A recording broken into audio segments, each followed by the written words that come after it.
Thank you, Juan. That's beautiful. Good morning.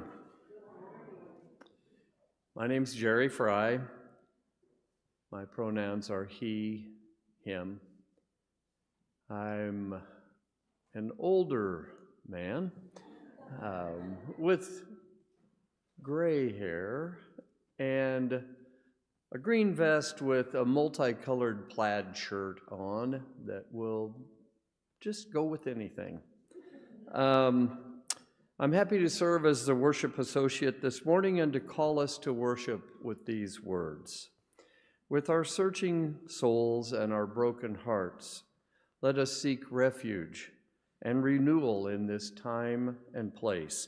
Let the noises of the world fall silent in this hour, and let the stillness find us and carve out space for us to hear more clearly the call of grace and love. Let us nurture gratitude together in community, not to deny our griefs or the world's suffering, but to more fully appreciate the ordinary miracles that the universe offers in abundance. The brilliant colors of autumn, the dependability of sunrise, the gift that is each and every one of us. Come, let us worship.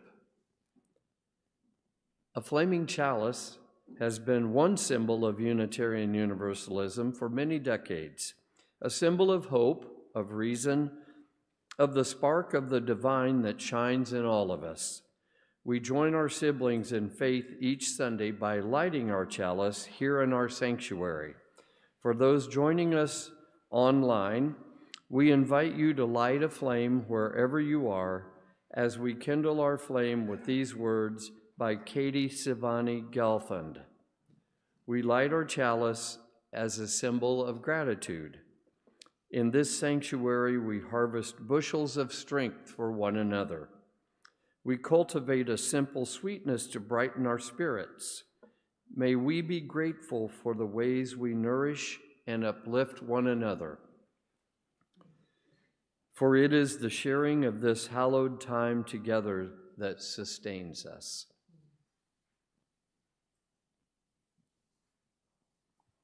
And now, please rise in body or spirit for our opening song, number 348 in the gray hymnal, Guide My Feet.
take this off for just a few minutes. Good morning, everyone.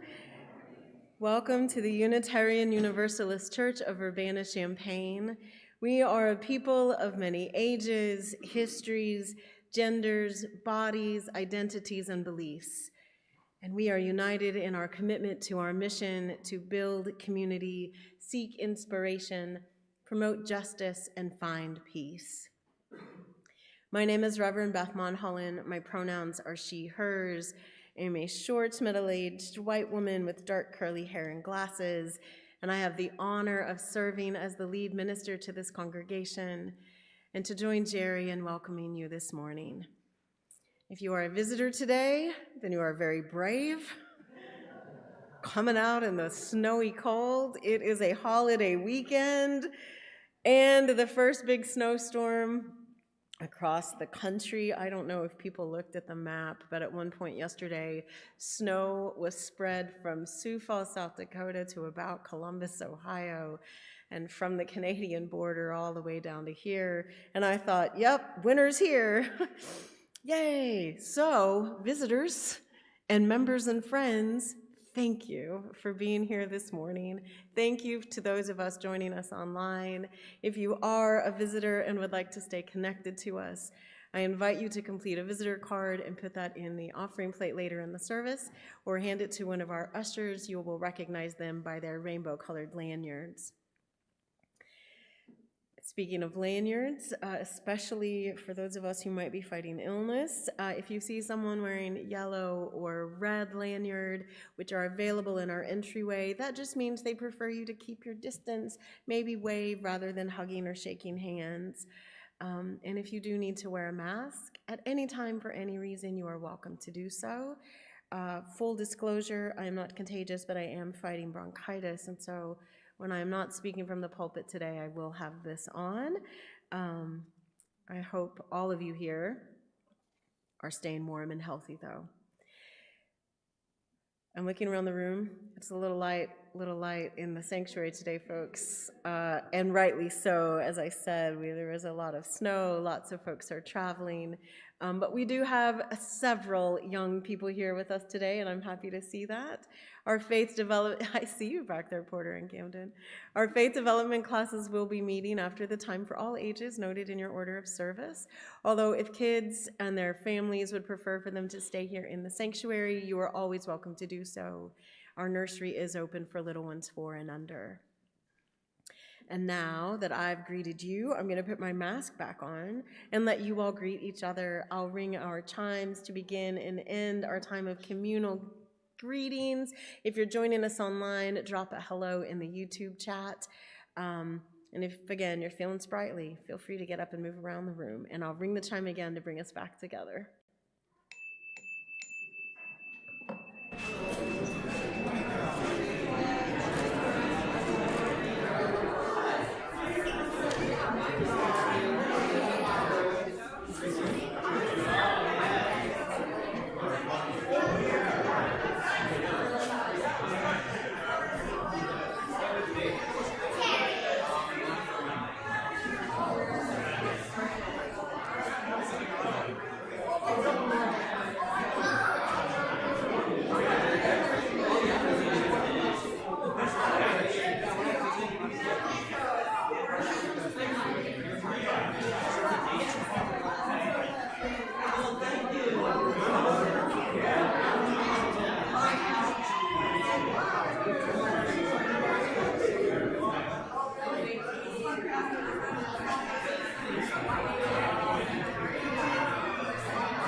Thank you, everyone.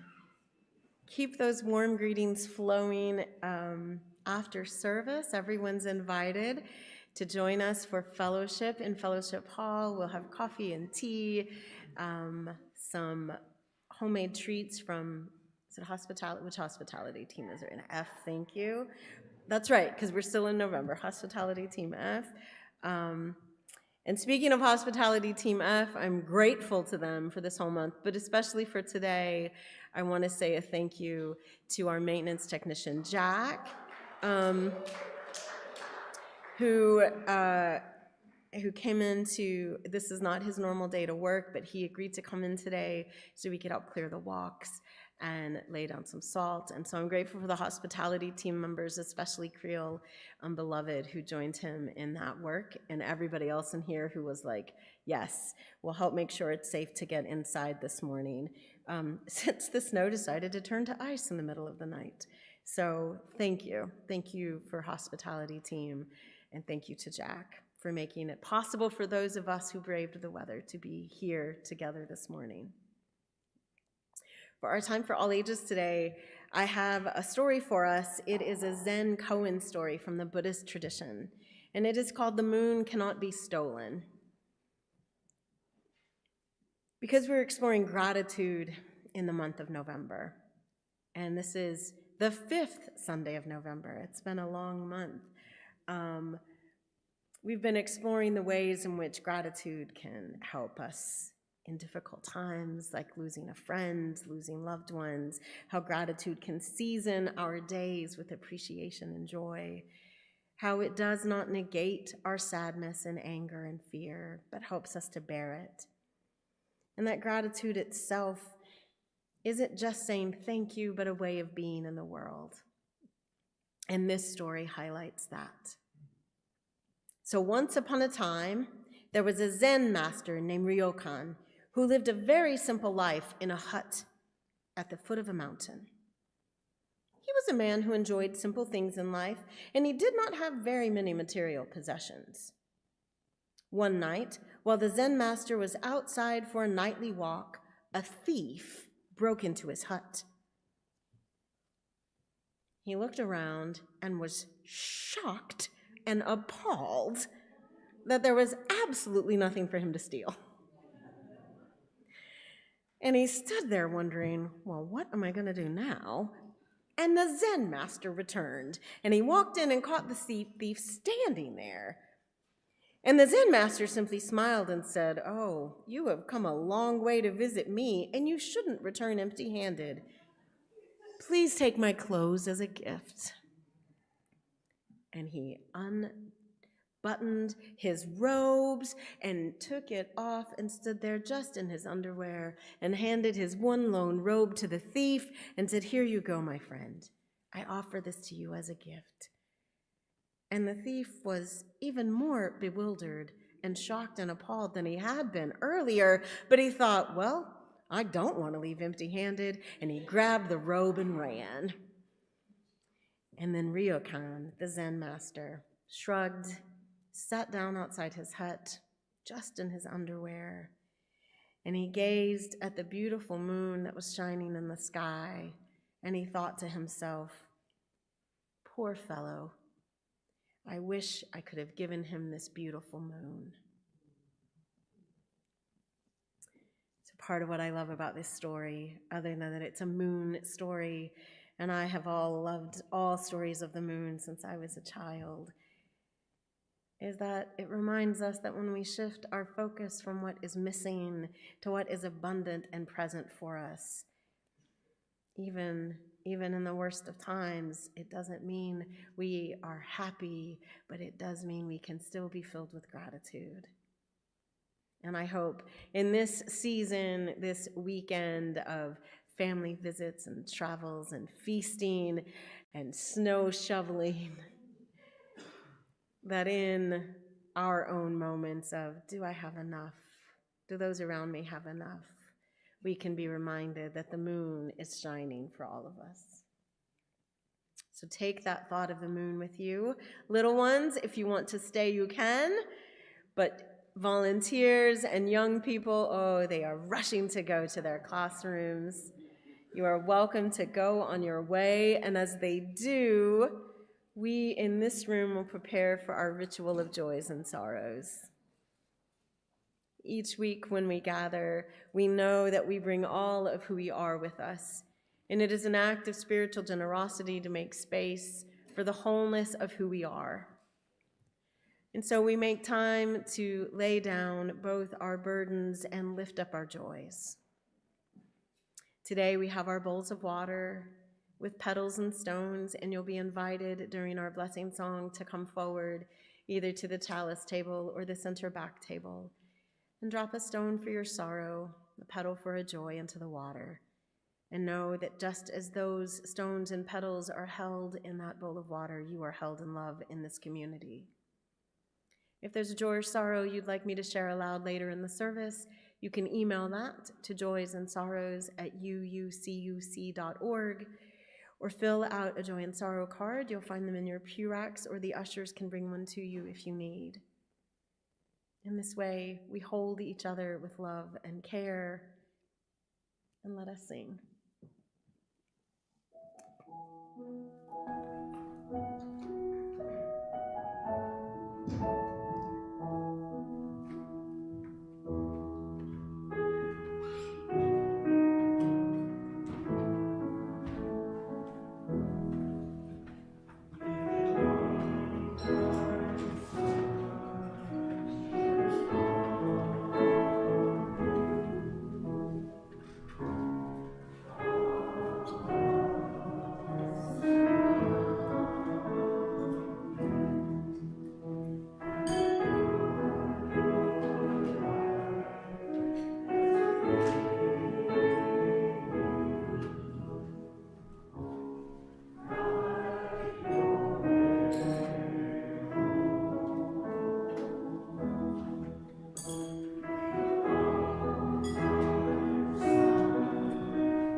We live our mission at this congregation by connecting day to day and week to week through the opportunities both within and beyond our walls. We invite you to subscribe to and read our weekly e-news to stay up to date and on all of the activities offered through our faith development program and our congregational life and social action councils. This morning, I'd like to highlight a few things. Join congregational life for a holiday extravaganza on Saturday, December 6th, from 4 to 6 p.m. Help decorate the sanctuary trees and get them ready for the holiday season. Ornaments will be provided.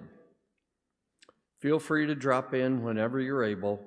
Stay for our See You at the Movies movie for December, Red One. The 2025-2026 UU Common Read is Social Change Now, a guide for reflection and connection by Deepa Iyer. This is our second common read for this church year and is jointly sponsored by Faith Development and the Social Action Council's Racial Justice team. Registration will open soon, and the discussion sessions will take place in January and February. Read more details about these and other events in our e-news and check out the full calendar of events in Realm. Each Sunday, in recognition of our very real interdependence and reliance on each other, we pass the plate and share our offering with an organization doing the work of justice in the world. Our shared offering partner for November is Advocates for Trans Equality, which fights for legal and political rights of transgender people in America. Advocates for Trans Equality was founded in 2024 as the National Center for Transgender Equality and Transgender Legal Defense and Education Fund, two longtime champions for the trans community, merged together as one organization. They build on their successes to boldly imagine a world where trans people live joyfully and without barriers. In a time of increased extremism against trans people and our allies, protecting and expanding our freedom to be who we are has never been more important. You can give through Realm and via the online portal on our website, or if you're here in the sanctuary, the basket will be passed. Checks can be made out to UUCUC, and in the memo put shared offering. Half of all non-pledge donations will go towards sustaining the work of this church, and the other half will go directly to our shared offering partner. The ushers will come forward as our offertory music begins, and we invite you to give whatever is generous for you. This is also the time to submit a written joy or sorrow.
Thank you, Juan.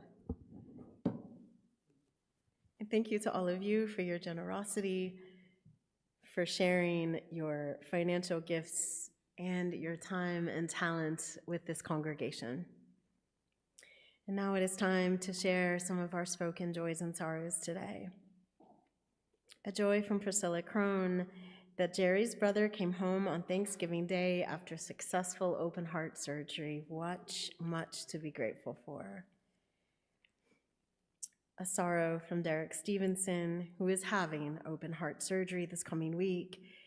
Derek shares that he is glad that he will have his loving wife Jenny by his side on this journey. Derek, we are keeping you in our hearts. Sorry, I just realized to say that as you're having open heart surgery. A sorrow from Marilyn Ryan. Marilyn shares, I lost my longtime friend, Pat Morey, this past week. She was one of the strongest and fiercest defenders of women and girls' rights I've ever known, and she was a blessing to have as a friend for 40 years. And a joy from one of our newer members, Jing, who shares that this week, after an arduous process and many applications, her application for permanent residency for the U.S. was finally approved, and she is one step closer to being able to stay with her family here in Urbana-Champaign. And from a joy from Charlie Fleming that all 7 of my siblings and our families were able to gather to celebrate my parents' 50th anniversary this weekend, even if my parents got stuck in the snow on their rural road and couldn't be there in person. They joined us on speakerphone. What a joy. Well, I mean, they got to be together, their kids got, that is a delightful story they will all be telling for years. That's all that has come through today. I want to say thank you, though, for the laughter, for all of those worries, the illnesses we're carrying, the diagnoses we're waiting to hear about, the open hearts we're waiting to get healed. Let us take a moment of silence and stillness for everything that we have spoken aloud, for all that we are still silently carrying. I'll ring our chime for a minute of silence, and then I'll have Jerry come up for our reading.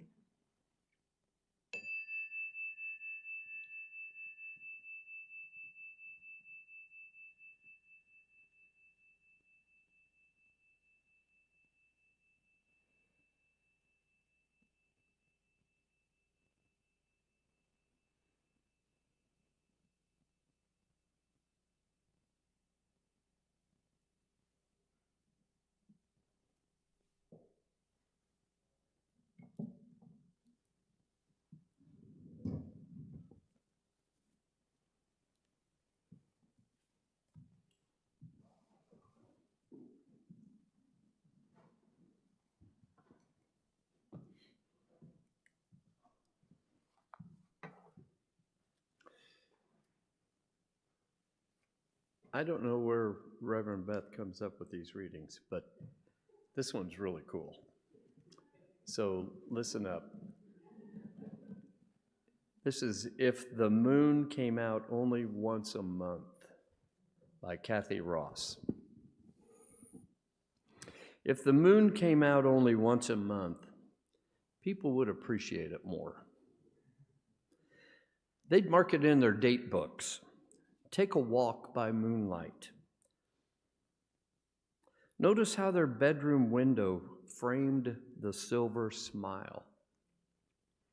And if the moon came out just once a year, it'd be a holiday with tinsel streamers tied to lampposts, stores closing early so no one has to work on Lunar Eve, travelers rushing to get home by moon night, celebrations with champagne and cheese. Folks would stay awake till dawn to watch it turn transparent and slowly fade away. And if the moon came out randomly, the world would be on wide alert, never knowing when it might appear. Spotters scanning empty skies, weathermen on TV giving odds, a 10% chance of moon tonight. And when it suddenly began to rise, everyone would cry, "The moon is out!" Crowds would fill the streets, jostling and pointing. Night events would be canceled. Moon closure signs posted on the doors. And if the moon rose but once a century,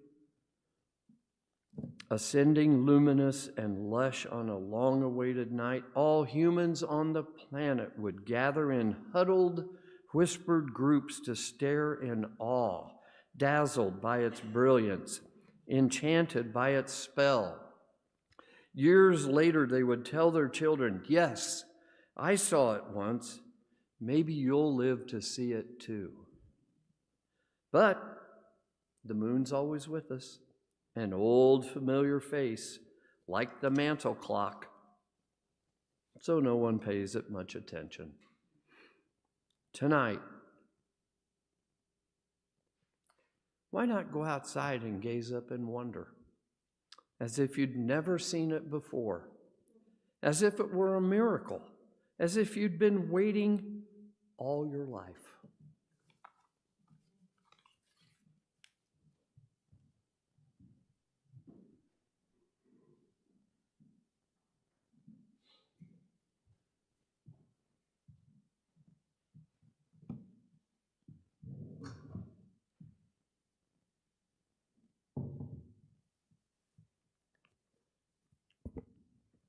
Thank you for that, Jerry.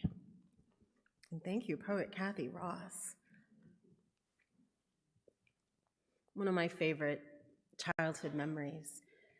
I can't tell you exactly when it was, how old I was, but I know that it was in the autumn in eastern Kentucky, and the moon, full and silvery, so big it felt like you could touch it, rose over the mountains where we lived. And I was struck with awe and wonder. It's one of my favorite moments. I think of it all the time. Some of you know this. I have the phases of the moon tattooed on my arm. I love the moon. And it's easy, though, to take it for granted. As the poem says, it's so easy to take so much of our lives for granted. The ordinary, everyday moments that pass us by like this. Y'all, the miracle of snow. Ugh. But I was struck this morning. In the very early hours, I woke up, I'm not gonna lie, at 4:30. And the wind was howling. It was wild out there at 4:30 this morning. The snow had stopped, but it was blowing like wild. And I could not see the moon. But there was light reflecting off of all that snow, dancing in all that wind. It wasn't the dark that it often is at 4:30 in the morning. And I looked out, and I was actually struck by the realization that it's the last day of November in 2025. You all, are we living in the future or what? I was also with that, like, wow, the last day of November.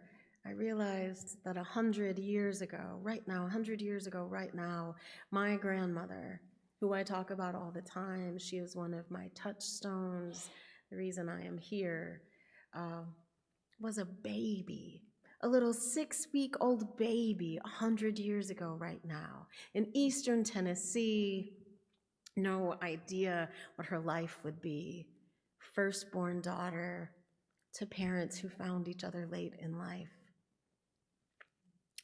My other grandparents, sorry, I do have my cough drop, but I need it. But my other grandparents were just toddlers, toddling around 100 years ago. None of them knew each other yet. It would be a couple of decades before any of them encountered each other. The roads they were toddling on or being carried along on 100 years ago were unknown to them, not even made. And here we are 100 years later on a Thanksgiving weekend with snow pouring down all over the country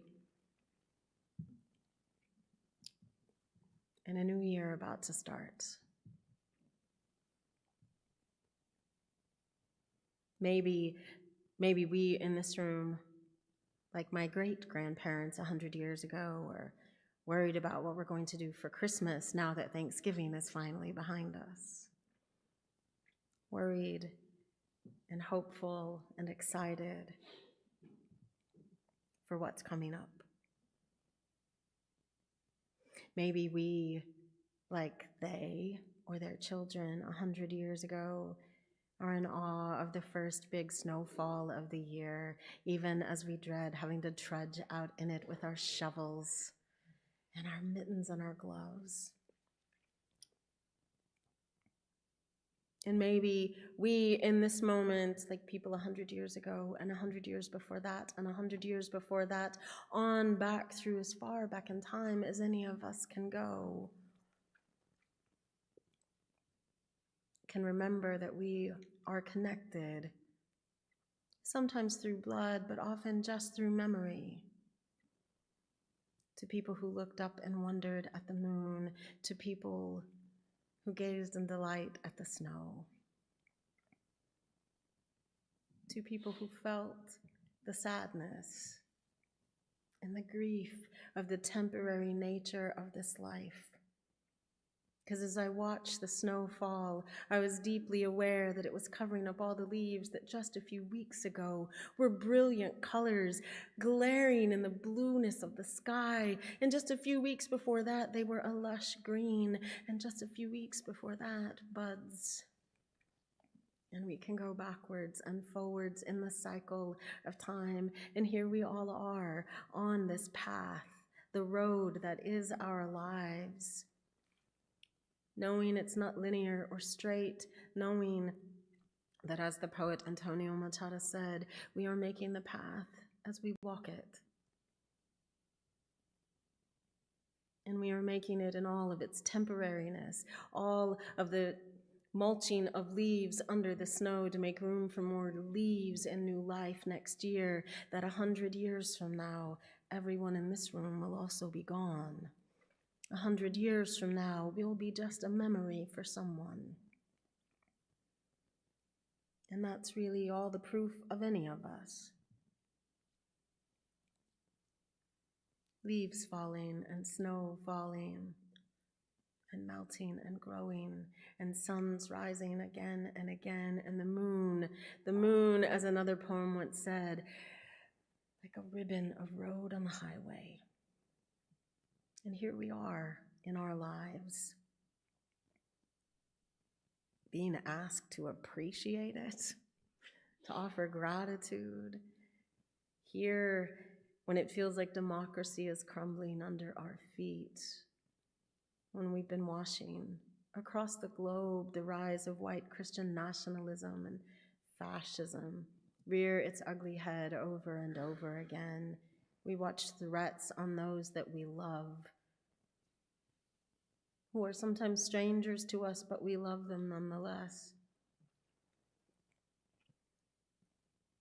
I have my moments of despair, more than I care to admit, of anger, of pettiness and selfishness.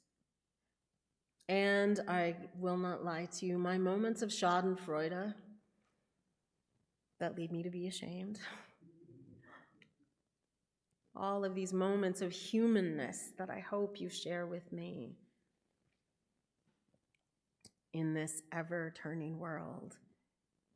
And I try to remember, in the midst of my despair and anger and grief and schadenfreude and shame, that there are people on this journey with me, that I am deeply connected in my humanness to others, to the very earth, to our shared values, to my own soul, and that Yep, it won't always be great. The moon's not always going to be full, shining a light on our road. Sometimes it will be a new moon and there will be no light, and we will be very much aware that we do not know where the road is leading. And you have to keep going, because that is what life keeps asking us to do. Standing still is actually not an option for any of us ever. We are on this little planet that is spinning, that is revolving around the sun. While a beautiful moon revolves around us, we are never, ever still. And so we open our arms, we take a deep breath, and we hold each other's hands so that we can continue to hold all of it, all of the grief and the anger and the despair and the joy and the laughter, and to hold it with more and more gratitude, because those are the gifts that the universe gives us. We've been exploring that all month, the gifts of memory of those we have loved and lost, the gifts of connection to those who are hundreds of miles or hundreds of years away from us. People whose names will never be written in history, but are written in our very bones or in our very hearts.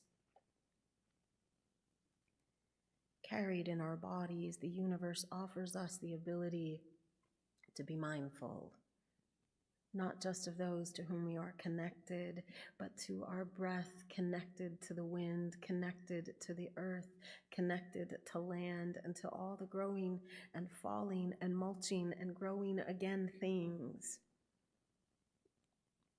to the light that is shining in ever unfolding cycles, ever unfolding wholeness and fullness. And you are whole no matter what phase you are in, is the message that cycle of the moon keeps reminding us. And so we cannot stay on any one single path. Every time a joy finds us and we want to cling to it, we can savor it. But then we have to let it keep passing. And when the grief finds us and sinks its teeth into us, we have to let it be there for a moment, and then we have to let it go. We can't stay on any one part of the path anymore. Then the moon's light is always full or always hidden. And so we count our blessings and we name them as companions, because we are all we have on this road that we are making together. And so we learn to see the miracle in the ordinary. We remind each other to pause with wonder and awe that the moon exists at all. We remind each other to pause and taste the tiny piece of chocolate, or let the fruit burst on our tongues, or to write the thank you card that no one is expecting. We learn to do this together. And we do it over and over, not because we have a sure promise of what is to come, but because we do not know. We don't know what this holiday season is going to bring for any of us. We do not know. Thank God we actually don't know what the political season is going to bring. We are still writing that story. We don't know what's going to unfold in 2026. What new lives are going to be born? What new possibilities are going to spring forth from the connections we make? We don't know what new heartaches are going to emerge for us, what deaths that we will grieve. But we know that 2026 is knocking ever so quietly. 31 days away, the new year is, and it's knocking and it's inviting us to come along on an adventure. Because that's what it always is, this road we are making as we walk it, an adventure. And for those of us who are lucky, we'll get to answer yes. We'll wander and march and dance and skip and crawl and wheel our ways into 2026. And if we are lucky, if we make our own luck as we make our own path, then we will pack our bags with,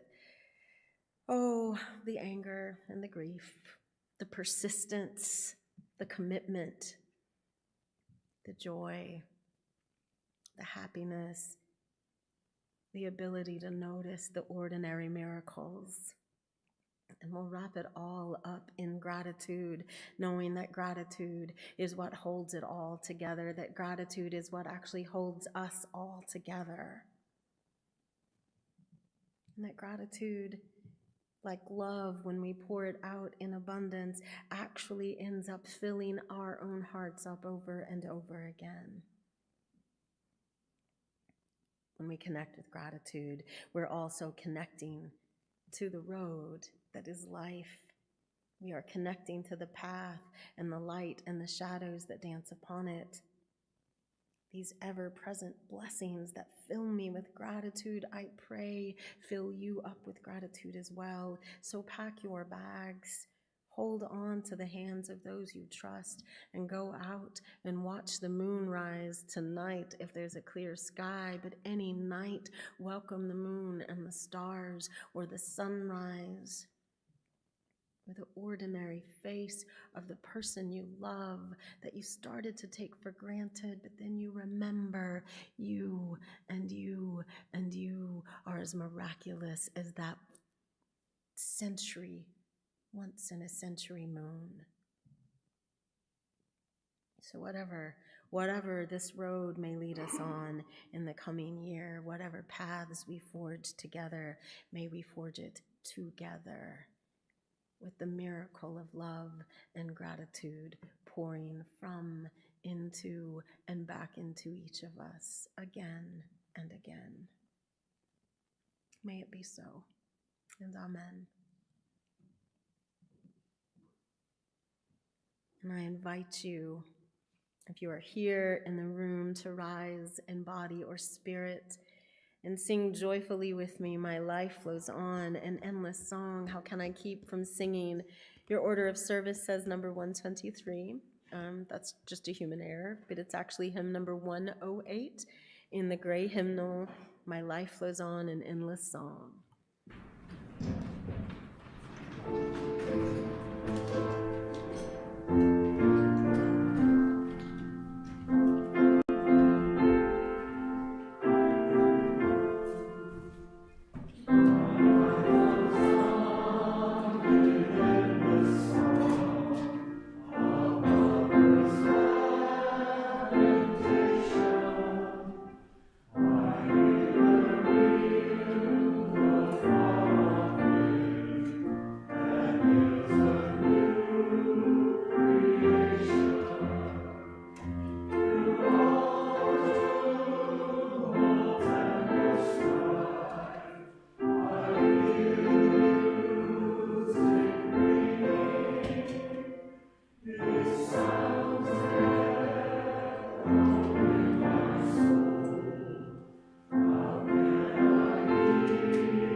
I hope you find joy in the snow, because if you don't, you'll still have the snow, so.